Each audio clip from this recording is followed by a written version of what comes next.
I've done like biopics, Tina Turner and Malcolm X, and you don't see me doing like the best man. So you don't, no disrespect to the black man. My mentee did the best man. But you don't want to do the best Danielle man Hollowell. Because why? Because I don't think I can do all of that kind of modern clothing that's very contemporary, and I think has a more difficult time telling the story because there's a lot more focus on how I look. Like, I'm the one who throws you a pair of flip-flops and say that's perfect for the scene. All right, here he is.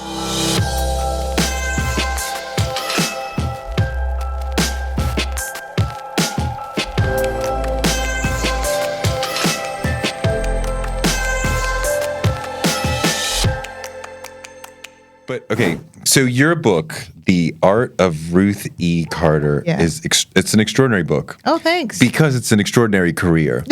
And the first page that I opened up to was the page when they're going to do the battle to see who's going to be Black Panther. Yes, and you can see King's Ascension Challenge. Yeah, and you can see, this moment when we saw all this color. Yes. But it was so thoughtfully and purposefully delivered. It wasn't just, there's lots of color. It was like the details that these people making this film are super, like paying attention. It's so black and it's so detailed. And it's so, let's just start talking about this because there's so much going on in this moment with all these other people. I mean, like we're seeing the whole of Wakanda here. And I'm so... this is amazing. Well, one of the first things that Ryan Coogler said to me in our meetings was that this was the one time that we'll see Wakanda in all of their traditional garb. So he said, go as far as you like with the traditional garb. We had organized Wakanda already with this Wakandan Bible that Hannah Beekler put together, so we knew what tribes we had. And then Ryan Coogler was also very clear about the color palette. So he put together the idea of the River Tribe would wear green, the Border Tribe would have this orange, the Zulu would, he put all of that together. And so following that direction and being told that this is the time, it's a feast for the eyes, this is the time where we'll bring all the traditional garb together at the Warrior Falls. So whereas in other parts of Wakanda, we were merging the technology with modern fashion, with African fashion, and we were honoring tradition, but we were also showing a world that was leading in technology. So we didn't want it to look like a place that hadn't moved forward. So tradition was respected and honored, but we were using technology to move it forward. Here at the Warrior Falls, all tradition. So you'll see that we were inspired by the Tuareg when you see the merchant tribe. The merchants of Wakanda were inspired by the Tuareg. So you see the aubergine color, you see that they use the silver and they have the turbans and they're, the leader, the elder is there with her fierce warrior who is in traditional garb.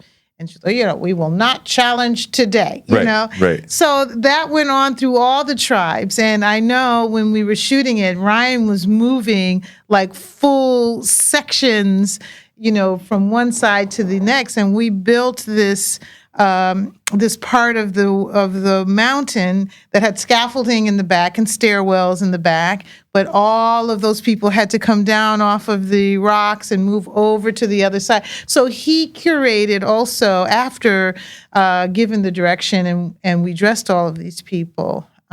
He actually placed it. So wait, take me back to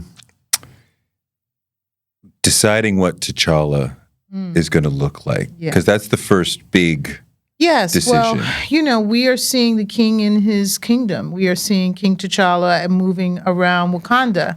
So it became more than just the Panther suit, because I had to believe that this Black Panther came from Africa, and so there needed to be something about this suit that connected him. So we we looked at the first Black Panther suit that was introduced in Captain America: Civil War.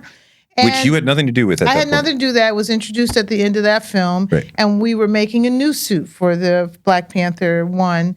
And we examined some of the issues, because it was the first time out the gate, so we always want to improve on it. And there was a surface texture that I noticed, but we could take advantage of, and we made up a triangle, which is like the sacred geometry of Africa. The triangle means the family, the mother, the father, the child. And also there was this veining that went throughout the suit that had tribal markings. So I kind of felt like the triangle with these tribal markings together would feel like the Ankara fabrics that you see that have multiple shapes and geometrics that are combined together.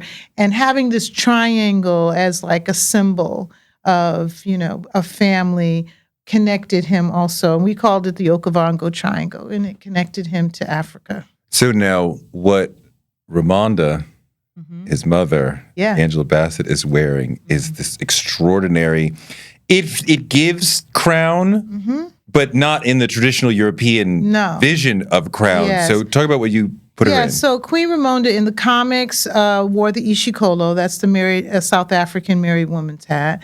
You see her in an ishikolo, but she's wearing like yoga pants and she's barefoot, which I like that Queen Ramonda too. But that's if you're like collecting comics and you know who she is and you can go on her journey. In this, we have, finite 2 hours to tell this story. So in Black Panther 1, I really wanted her to have, at the very start, a queen's attire. She's ready for the Warrior Falls. You see her in this big dress. She has her ishikolo. It's 3D printed. And that was the other thing. I thought, this is Wakanda. If they're leading in technology, she would have a crown that was perfectly round, like not imperfect in any way. And the only way we could get to that was through computer technology. And so I went to an architect that was a professor at UCLA, and she had done some work with 3D printing for fashion. She'd worked with Iris Van Herpen, and she didn't know what I was calling her about. And I sat down and I worked with her, and I said, this is the ishikolo. It's woven. If we can take this line work and we can put those algorithms into the computer and print out the perfect crown for a queen. And she did it. And we had it printed in Belgium at the time because they had a 3D printer that was large enough to print it all as one piece. And it's an incredible process. And why is she white? Is it white or off-white? It's kind of a pearl essence. We gave it a pearl essence because I really wanted it to look like it was 3D printed. And there's a lot of things that we live around that are printed, in a computer, developed in a computer and then printed in a 3D printing machine. And then they're painted, they're lacquered, and they don't have that, they just don't have the look of, its infancy stage. And so I kept it because the 3D printer prints it out in white. Yeah. And so then we just slightly added color to it. So, long story made even longer. Yeah, no, I want to continue going through a lot of the choices you made on this, but before we get to that, did you guys feel pressure while you're making the movie? Did you have any sense of like if you knew the hysteria that would come before we saw it, right? Like I would think like we have set a high bar for ourselves, and the whole community is gonna come out to see this thing, and everyone came with love and wanting to be loved on by this movie, and it's iconic, but did you feel pressure while you're making it of we've set a high bar and we got to keep crushing it? For Black Panther 1, we were not proven. So I think that the pressure was to not repeat old habits of monolithic Africa, of representation that that looked colonized, that we did the research and we did the work, that we redirected standards of beauty. We brought in scarification. We brought in beadwork and neck rings that were considered beautiful. We brought in the Himba tribe that used the shea butter and clay soil mixed together and put it all over their skin, all in their hair. They used calf skins to create garments. So we wanted to redirect those images of beauty standards from what we were colonized to believe to this standard that is throughout Africa. It's interesting that you had to do a perspective shift to make sure we're talking about a non-colonized modern Africa, because so much of what we receive is visions of a colonized Africa or... Yes, more than we even realize. Yeah. Mm-hmm. Yeah, and, it was really difficult. There were some compromises. We used the Lesotho blankets for the border tribe, and we painted vibranium on one side. Vibranium, right? Yeah. Yeah, it doesn't exist, right? Of course. It's all made up. Yeah, of course. Okay, just making sure. Wait, do people think that this is a real thing? No, I just have to remind people, because people are so passionate about Wakanda. I'm like, listen, you can't get a ticket there. You really can't. There's it's... But it is like the Afrocentric dream of... right? Yeah, and I think that Ryan Coogler was a really good leader for us because he felt like when he went to see Malcolm X with his dad, there was a sense of family in the theater where families came together and there was some excitement in the room and everyone was excited about the film that was about Malcolm X, and he grew up in Oakland, so you can imagine, and he created that same vibe for people that were coming to see. That's true. The Black Panther. Black Panther was more of an event. Yeah, more of an event. But Malcolm X was absolutely an event. That was an event too. We were excited and waiting. Spike Lee is going to make a movie about Malcolm X. What? That's going to be good, right? I'm like in the middle of the desert at the pyramids, watching an imam, sing the morning prayer on a Spike Lee joint. I mean, how good is that? So you did that film, Malcolm X. It looked fantastic. He looked fantastic. Talk about what you did in terms of how is Denzel going to look, and it looks appropriate to the time and yet not out of place. So how did you do that? Well, I had to break the script up. Everything starts with the script, obviously, and I had to break it up into quadrants and different parts of his life. Yeah. And I had a letter writing campaign that I started with the Department of Corrections in Massachusetts, where he was incarcerated, right. And I knew that he went in as one man and he came out as another. So I really wanted to see his writings, and they gave me a date, and I went there and I sat in a cubicle and they put his files in front of me, and I got all of his letters and his booking photos and all this stuff, and I really wanted to see how he transitioned. And through his letter writing, I could see how his vocabulary increased. He was very animate about being in a place where there was a good library. And so I just felt like through the research of knowing a person, you can make decisions about what they would wear, even if there's no photograph of them. You kind of know. To explain that to me, how you used, because clearly you see the world differently than I do, than most people do, right? Like you sort of funnel things through clothes and fashion, right? Like you kind of think in clothes, kind of? I think in character, right? What's this person's life like? What's their character like? Where do they come from, and what are they ready for? So I just, just imagine the world. Imagine the world as it was, or how it could be, or just imagine how the colors work together in our world, or how the textures work together in our world. Or so when you get to Harlem Malcolm, yes, he looks sharp as a tack. Yeah. And he looks young and fit and on top of the world. And like, what did you want to do there? Well, I had gone to the Schomburg Center for Research. I had looked through when Corbis was the Bettman Gallery, and I had looked at so many, wonderful images that were captured by the photographers of the time, Teenie Harris, and I just wanted to bring Harlem to life in the 1940s.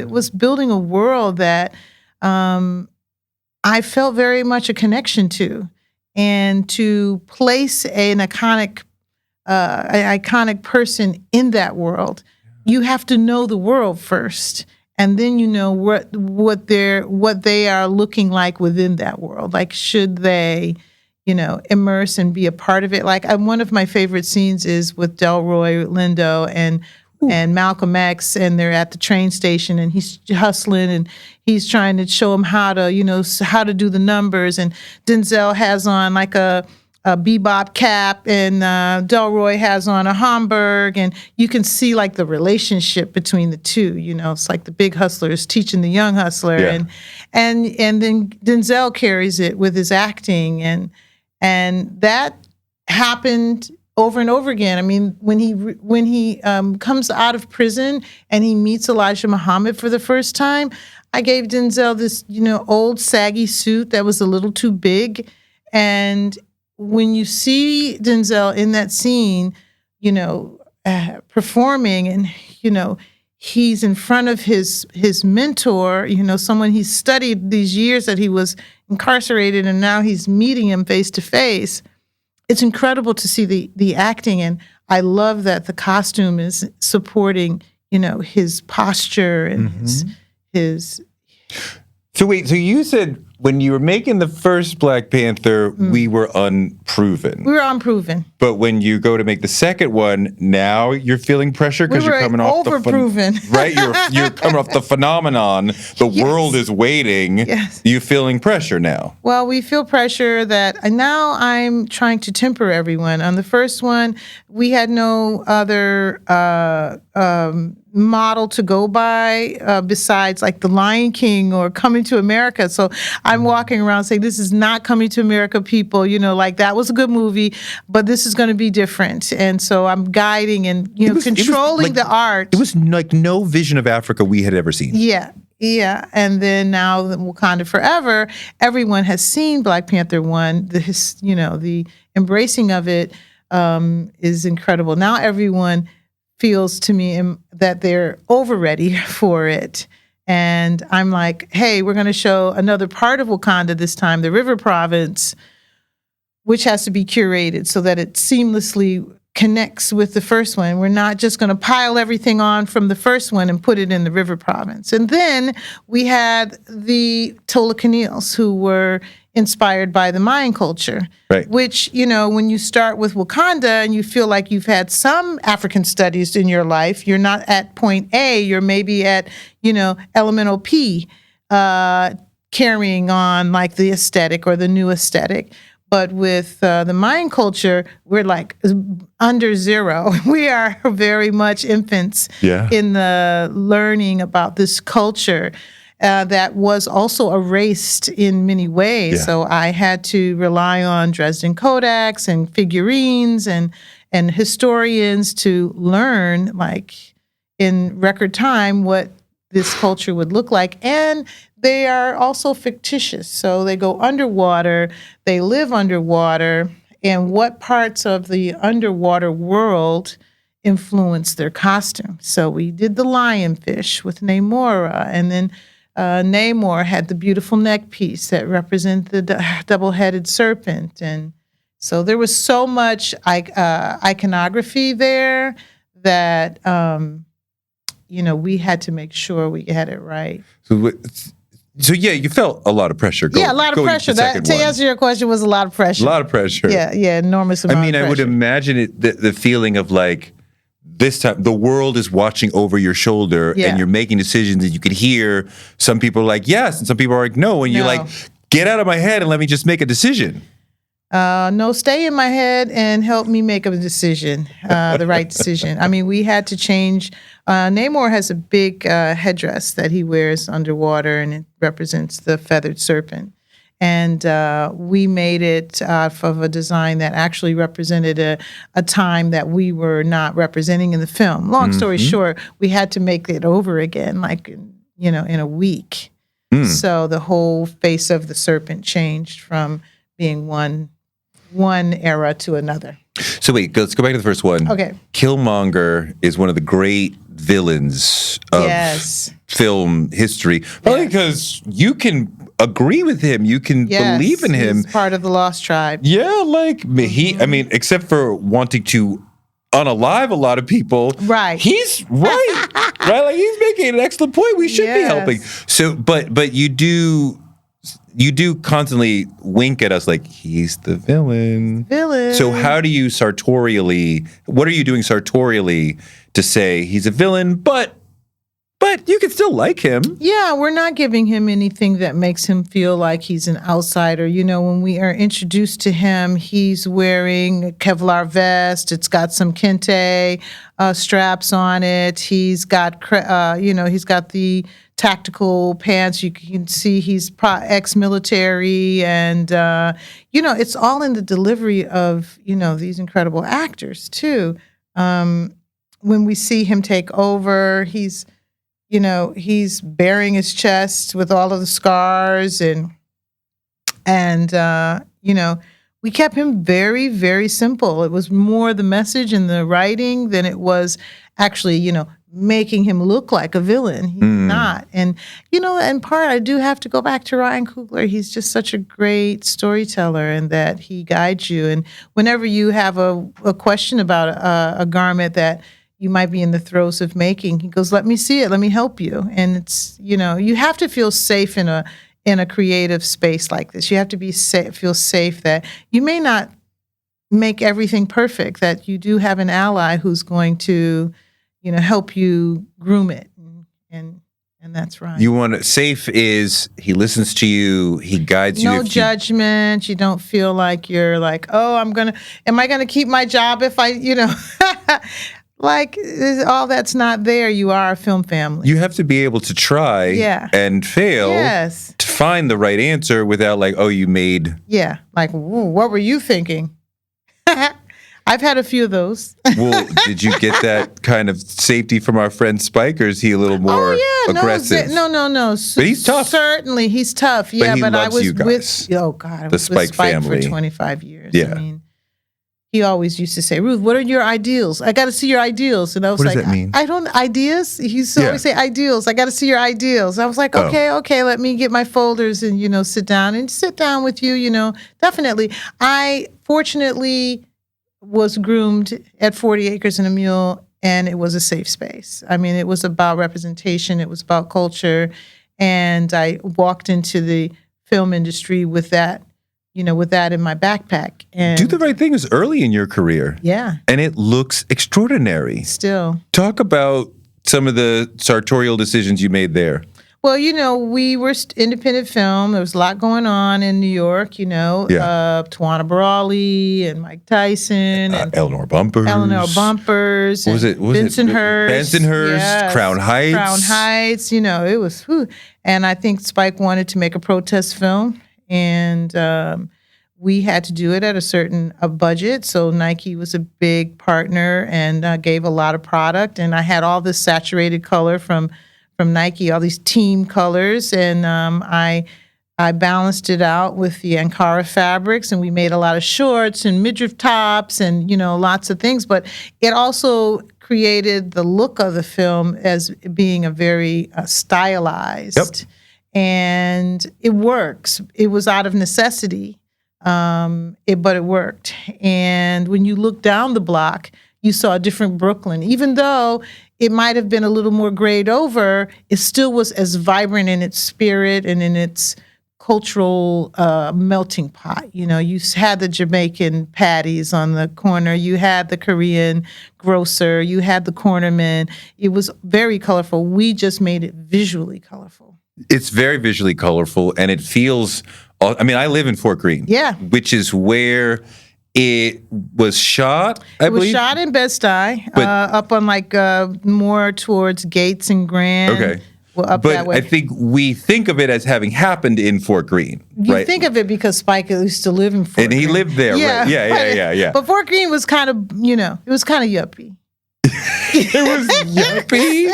It was kind of buppy. Definitely buppy. Yeah. Definitely buppy. But Fort Greene has all three classes. Yes, it does. Living within a short distance.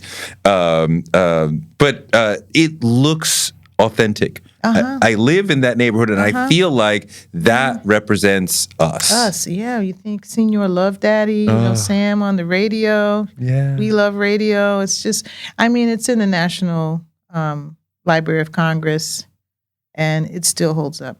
College students tell me all the time that they watch Do the Right Thing. Oh, forget about it. The Dora Milaje really leap off the screen, and just the look creates the seriousness, the sense of purpose. This is what was your guiding philosophy there? Well, Ryan Coogler again said, I want the women to be taken seriously in a uniform. I don't want them in cheerleader skirts and triangle tops. I want them to have a serious uniform. And then everyone wanted to see what the Dora Milaje design was going to be. There was a lot of entries. Anthony Francisco was the one who did the drawing. And then once it came to me, I needed it to connect also with Africa. And you can actually travel around the whole continent on that costume. It has beadwork that's inspired by the Turkana down the front. It has the panther buckle honoring their king. It has the neck rings from the Ndebele tribe, South Africa. It has scarification on the bodysuit. It has a leather harness that travels around the body with a back skirt that's leather, like the oh God, I'm just drawing a blank, but like the many tribes that use the calfskins, and they stretch the edges and ruffle the edges. And Ryan also wanted them to be heard before we saw them. So when we made it, we put little rings on the back skirt. So as the women are walking into tribal council, you hear this little jingling coming, and it's the Dora Milaje. So all of that, including the color, I needed to bring up the color to more of a Maasai red, so that when you see them, they feel really, really strong. And the color is also very strong and saturated and powerful. So did you travel? Whose idea was it for them to be bald? Ryan. We used to have this thing where we were going to have ranking. And the ranking was the less hair you had on your head, the higher the rank was. So Okoye was always going to be bald, but some of the other Dora would have, sculpted haircuts, similar to Senegalese wrestlers that have all of the hair sculpted cuts. And we had to tile them. So we only could make, I think at most there were 20, but we needed them to feel like an army. And so in tiling them, they needed to all be more uniform, and we couldn't do all the different hairstyles. So did you just travel around Africa as research for this film? If I did that, I would still be there researching because, most of the people, they move out of the country in Africa and they're living in the city, and so I had to rely on research books and picture collections. And I did have shoppers throughout Africa, though. I had shoppers that went to the Maasai women and bought, and I wanted to see Himbas, when a tribe I couldn't think of. I wanted to see the real Himba headpieces that they wear and the wigs, and I wanted to just really understand the color palettes, not from a picture. I really wanted to see it in my hands. And so they traveled. I had, a Ghanaian shopper. I had a South African shopper, and they traveled around and collected things, original antiques for me, and sent them to me in Atlanta. And I used them as my guide. Are those the two places that most inspire you for Black Panther, Ghana and South Africa, or are there others? Oh, it's everywhere. It's East Africa, the Himba, it's the Tuareg, the Mali, it's the Dogon. The Jabari tribe was inspired by the Dogon, and they do this beautiful carving, wood carving. They were one of the first astronomers, and they have this celebration of the solstice where they wear these incredible headpieces that just tower into the sky, and it's all carved. So the Jabari tribe, which also uses wood as their armor, was a good connection to make with the Dogon. And so a lot of the wood carving that we used as the clay carving. It's a whole process to making this stuff, but the clay carving was inspired by the Dogon. What was it about Spike that created a sense? It's almost like a university. Like there's several people in the Spike Lee family who have come and been super successful on their own away from him. But what was he doing that gave you so much that you were able to leave and become your own superstar? He believed in us. He believed in HBCU graduates. A bunch of us were from Hampton. He also, gave us like the confidence. When asked who was your costume designer, he would never back down. It was Ruth Carter. There was never a hesitation. And with someone endorsing you on that level to like studio executives who I've had situations where there was a list, a list of resumes, and mine kept being put at the bottom. I mean, Charles Dutton, he told me a story how he kept moving my resume up to the top, and every time the resumes would be circled around and come back to him, mine would be at the bottom, and he would put it back up at the top. So, Spike endorsed you in that way that made you feel like, okay, this person believes in me and I need to deliver. And he made a lot of films. Yeah, and he did every year. Every year for 14 years, I bounced back and forth between LA and New York. And I knew when I got back to New York, I couldn't talk to Spike about "I'm gonna get you, sucker." He didn't want to hear about "I'm gonna get you, sucker" and the over gold. And then I even made T-shirts that said "I'm gonna get you, sucker" that were in like gold lame, and I would wear them, and he would like, What? I don't know. I just think that there was a Spike Lee joint, and then there was the Robert Townsend comedies. I feel like Mo Better Blues and the Five Heartbeats are very different. Sure. They're very different filmmakers. And, I think back then we were emerging filmmakers. Everybody wanted to be seen. There was no social media. So there probably was a little rivalry. I mean, Spike was better than anyone at getting attention for himself and his films. Oh, yeah. I think he was like the first one a maverick, basically, the first two. And maybe not to the point of on your phone, but he certainly was an independent filmmaker who was financing, his own stuff. And making everyone aware, from the Mars Blackman Nike commercials to he goes to Cannes and he says we were robbed, and that I don't know who won. I remember. But we remember Spike, and nobody did that. And that became this thing. Rally, well, we have to support him because he's not being supported by the man, or being recognized by the man. Like that was even better than winning. Yeah, for sure. Mo Better Blues is one of my favorite Spike films, and it is just I think the first half, because it's so, I love the whole film, but it's so visually beautiful before Denzel gets beaten up and all that.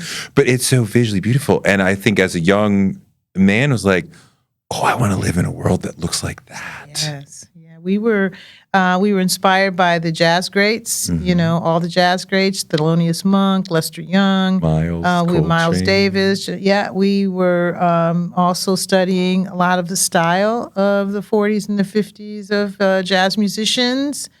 And that, did become like the basis of the look. It was modern, so I was here in New York beating the streets. I did my time in New York. And going to the showrooms, we used this guy who was down on Varick Street named Sabato Russo. He was an Italian designer. He did beautiful pumpkins and beautiful greens and beautiful yellows. We used Fezza. We used Kinzo. We were using color, and I think it was innovative for a lot of films that were kind of gray and monochromatic. But we were not afraid to use color because it looked great on brown skin. Yeah. And so you see, Denzel on the Brooklyn Bridge practicing his trumpet, but he's in that long pumpkin Sabato Russo coat. It's fabulous. There's a story about a jazz giant that used to go on the Williamsburg Bridge because he was disturbing the neighbors if he practiced his trumpet right there in his apartment. So he'd go to the middle of the bridge and play. A lot of actors say they're not really in the character till they get in the clothes. Mm-hmm. So you're a really critical part of helping the people understand where we all are going, right? Before we even get there, right? Like, so you keep nodding. The actors are so great, but the actors need you to help them visualize the character. Yeah, well, I learned that through fitting so many great actors, Jeffrey Wright, Sam Jackson, Mahershala Ali. And they say, Mahershala said his first fitting is his first rehearsal. And Jeffrey Wright, I remember in Shaft, he really needed to feel that the clothes were right. Not only the look was right, that the way that they wore on his body felt right. Mm-hmm. And, those experiences kind of shape you and understanding the actor's journey, because they are the ones in front of the camera. They are the ones performing. They are the ones that are transforming into someone else. And I'm here to support that and tell the story visually. Of course. Where are your Oscars? You have 2, right? Yeah. Where are they? Well, I brought them recently. I had them shipped from my house. They were in the living room. I had them shipped to me in Atlanta so that I could bring them to the commencement speech I just gave at my HBCU. Okay, so cool. I got up and I said hello, and then I said, here's the first one, boom, and now here is the second one, bam. So they're in the living room. Yeah. Behind glass? No, they're on a shelf because every one of my friends wants to take a picture with them. So they're just freestyling on a shelf in my living room. Does it change your career? Well, yeah, it does. People are proud. They recognize you. Your name becomes something that people want to associate with getting financing for their next film, or when they think of great costumes, they want to associate you with their idea for great costumes. And it changes in that you become.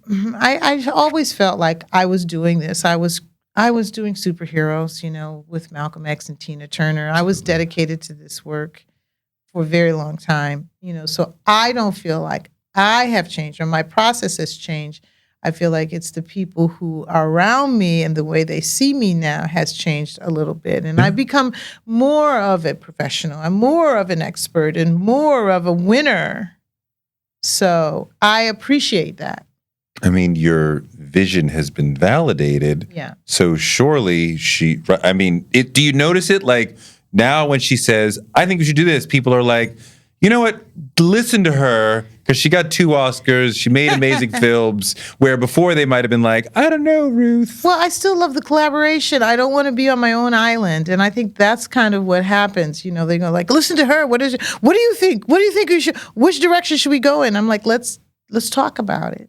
What collectively are we doing here? What kind of movie are we making? Let's examine this. I love when people have ideas or they say, no, that's not what I'm looking for. I'm looking for this. I want to get inside your head. I want to understand what the art is that we're creating, and then I can flourish in that. If I'm the only one, it's too wide open. It's not having a roadmap. It's not really being immersed in a great idea about direction and it's collaboration. Yeah, it's collaboration. It's a movie. It takes 100 people. Yes, and that's the part that I love the most about it. Do different people call now to ask, hey, work on a movie? We're like all kinds of people, not even different. Like people I've known. I was like, I didn't know you was writing.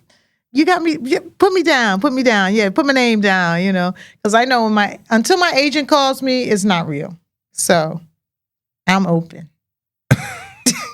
But you work all the time. Yeah, I guess I do. Are you at capacity for the amount of jobs you could have? What's that mean? Well, I remember I spoke to Amy Sherald, and she was like, I have a waiting list that is longer than my life. Oh, wow. So I cannot. And so it was like something major had happened. It was like, did that change your career? She's like, no, I'm already at capacity forever. And I imagine, so I don't know if you're like, no way. I have enough bandwidth to do, say, 4 films a year, and I am already booked for I don't believe that there's a green light for a lot of things. I'm on their list, but it's not real, like I said. How many films could you do a year? Well, when I first started, I was doing like 2.5 every year. I would do a film with Spike. I would do a film with Robert Townsend or Keenan Ivory Wayans or John Singleton. And then I would go back and forth. And then I could start like another film towards the end of the year. So for about 12 years, I was doing 2.5 films a year. I mean, I remember during the recession in 2007, I did like 4 independent films in 1 year. And that was the Black Dynamite, Frankie and Alice. I mean, they were just like, I did this one with Ashton Kutcher called, I forgot the name of it. Sorry. But it was all like these little in and out things. Do you charge more since you've won 2 Oscars? Does the price go up? Yeah. Something's got to change. That's the best thing, I think. Are you getting recognized for your talent by the entire community? Because the majority, from what I see, the majority of what you're doing is Black cinema. And we love that, and we need that. We need that, and I have no problem with that. But that's only 12 films. I've done 60. Right, but I mean, are other people, are white people calling you, be like, you're clearly amazing? I did 2 seasons of Yellowstone. I did the first 2 seasons of Yellowstone. I did the Cowboys, and I learned a lot about Cowboys. I love Kevin Costner and Taylor Sheridan. The storytelling is my thing, and then that doesn't have a color. A lot of times it's, it's interchangeable, right? So when Taylor Sheridan said, hey, the Cowboys today, they like hip hop, so come on. I was like, hey, that's a concept. I know you could do anything, right? And I know I've been in that position where they're like, you're great on the Black stuff. Yeah. Can you? I'm like, of course I can do. And I never thought I was great at the Black stuff. I mean, I shied away from those ensemble films that, where everybody was there looking very modern. But you've dressed But I'm a storyteller. Everybody in all the great movies we've loved. Yeah, but I've done like biopics, Tina Turner and Malcolm X. And you don't see me doing like The Best Man. So you don't, no disrespect to the Black Man. My mentee did The Best Man. But you don't want to do The Best Man Hollowell. Because why? Because I don't think I can do all of that kind of modern clothing that's very contemporary, and I think has a more difficult time telling the story because there's a lot more focus on how I look. Like, I'm the one who throws you a pair of flip-flops and say that's perfect for the scene. And that person might look at those flip-flops and say, I am wearing these Manolo Blahniks. So for me, I have to start with story because that's why I'm there. I can't just go shopping for you. Not a stylist. I'm not a stylist. I'm telling a story. There you go. Not here to make you look good. I can make the whole film if you want me to. I can build it from scratch. You like the past or the future? Yeah, I like it all. But you're saying, but the present, contemporary is just a tool.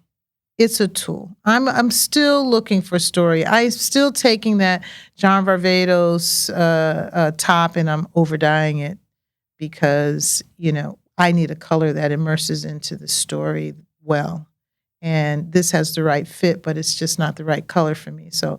Or I'm putting a hole in something because it needs to tell that story of having been torn. So are you negotiating with the actors as well? Because obviously you're collaborating with the director. Yeah, he knows. They know. She knows. But the actors are saying, no, I'm not doing that. I'm hoping that when I do it, the actor goes, this is perfect. Right. But they don't always say that. I don't have that many times that they don't. Okay. Yeah, I actually involve them. Sometimes I will prepare them. I have a relationship with the actors that I work with. And if I can't get a relationship going, I try to understand what you need and what you want.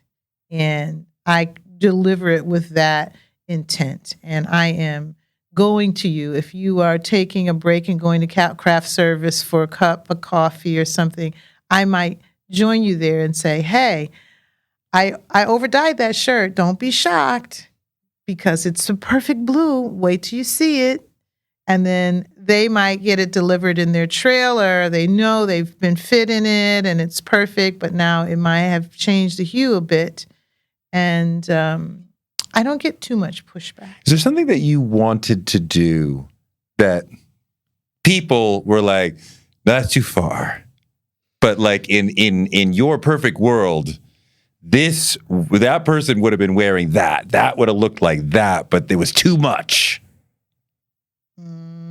I remember Forrest Whitaker in Jason's Lyric. He plays his Vietnam vet, and I overdyed something for him to wear, a shirt, and it was the same exact color as the wall. I mean, it couldn't be more exact.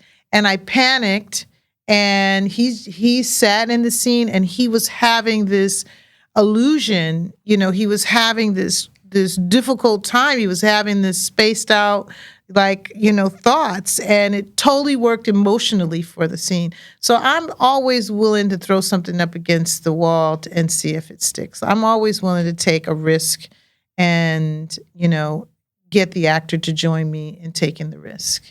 How does someone become like you? The girl or boy who's listening and is like, I want to be like Ruth Carter someday.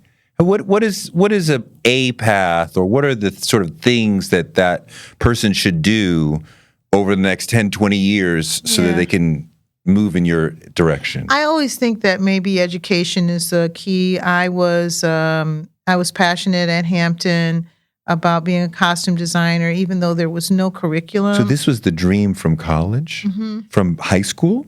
From college. It started in college? Yes. Wow. What did you see in the world of costume design as a 19, 20, 21-year-old person that made you say, that's for me? That I was an artistic, precocious kid.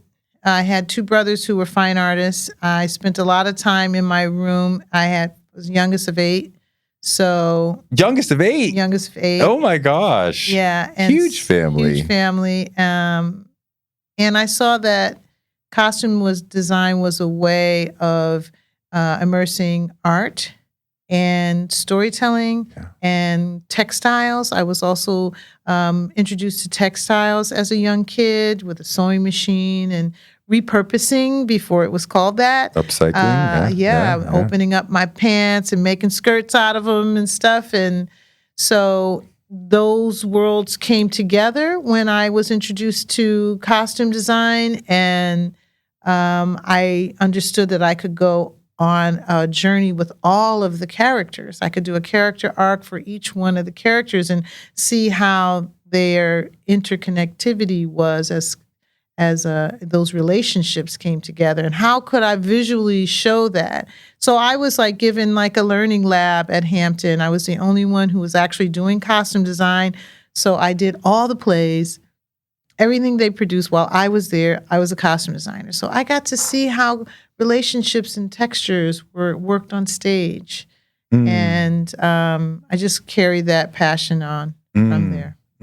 So how does a younger person who wants to be you get That's to be your you? question. Yeah. So I want to say that, learning is the first step, that, you can't be a stylish person and think you know what it takes, that, even though people may applaud you for having artistic abilities, you still have to learn this as a craft. You have to learn color theory. You have to learn how the refraction of light changes color, because garments in a scene become a part of the composition of the scene, and in some cases, they are the light in the scene. If the scene is lit very dark and you have a beautiful green shirt on someone, that becomes the light that we see. Yeah. So you have to understand relationships between film and digital and composition of the set. You really do need to study that. So, and there's so many programs today and schools that teach costume design, where you're going to get a base layer. And as an artist, I'm not advocating that anyone sort of patent themselves after me or anybody else. I think that it is an art form, and as you're learning, you should experience the world of costume design and understand artistically what you can bring to it, because we all bring something. We all bring something.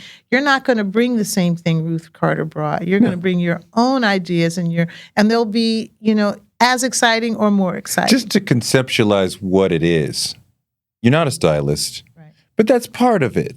Yeah, it is. You're a filmmaker and a storyteller and a researcher, and right, you're a visionary. But like, what words would you use to fully explain like what all that a costume designer is doing? I think that the costume designer is similar to an art director of garments, and I do bring on people who are really good stylists, who are also costume designers, but sometimes they work as stylists because I need to be able to communicate an idea, and they can tell me, like, there are all these anachronisms that happen when we are building this entertainment medium, right? So they will bring me all kinds of things that are in fashion or in vogue, and I have to evaluate them as how they immerse into this world, if they're able to, and so as I define this person that I am, it is really bringing the best of the processes together in costume design, be it styling, be it manufacturing, being it painting and dyeing and aging. I'm the person who takes the vision of the story, of the writer's story, of the director's vision, and I collaborate with my own set of artisans to create an image of a costume. I ask everybody who comes on the show, what does being Black mean to you in relation to the work? And you have repeatedly been part of showing us what being Black can look like. But what does it mean to you? Well, it means being Black means actually identifying myself with, my people. We, as African Americans, may not know from which we hail as a people from Africa. But what it means is that we do have a journey, and I embrace the journey of my people as a part of myself. So whether it's Reconstruction and the building of Wall Street, and the contributions that people made to be independent, or it's seeing migration of African Americans across the diaspora from the deep South to the North, and sometimes from the North back down to the South, back and forth.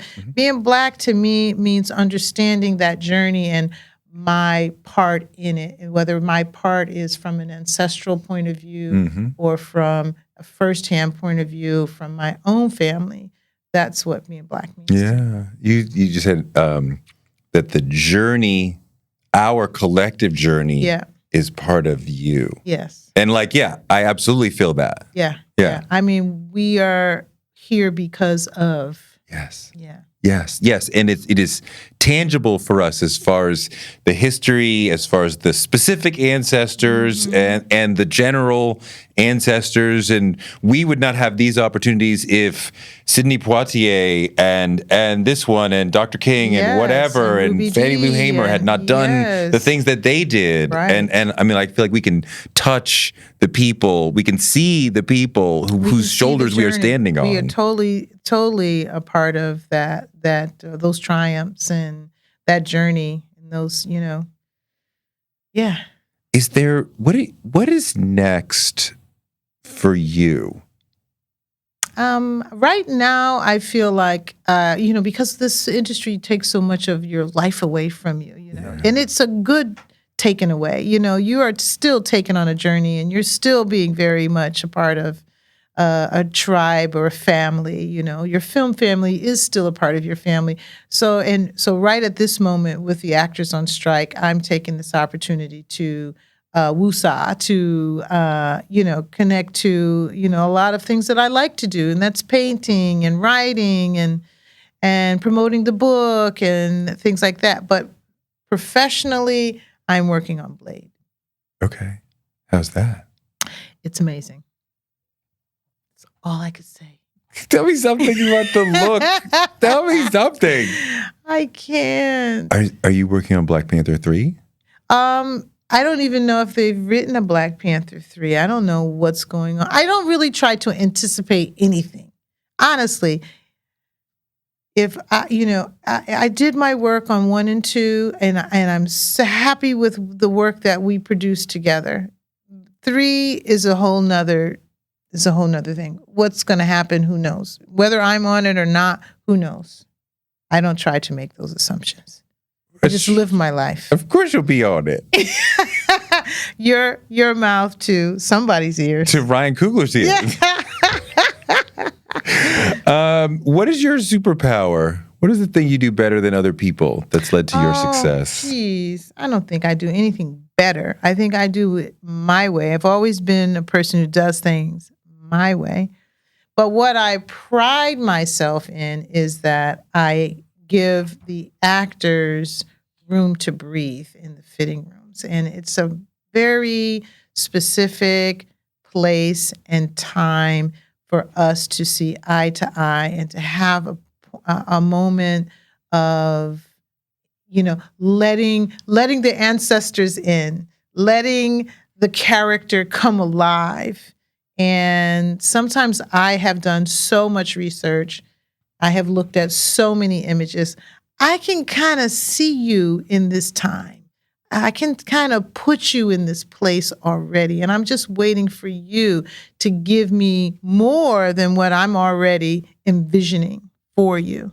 And then we go on that journey together. And that's the part that I really love.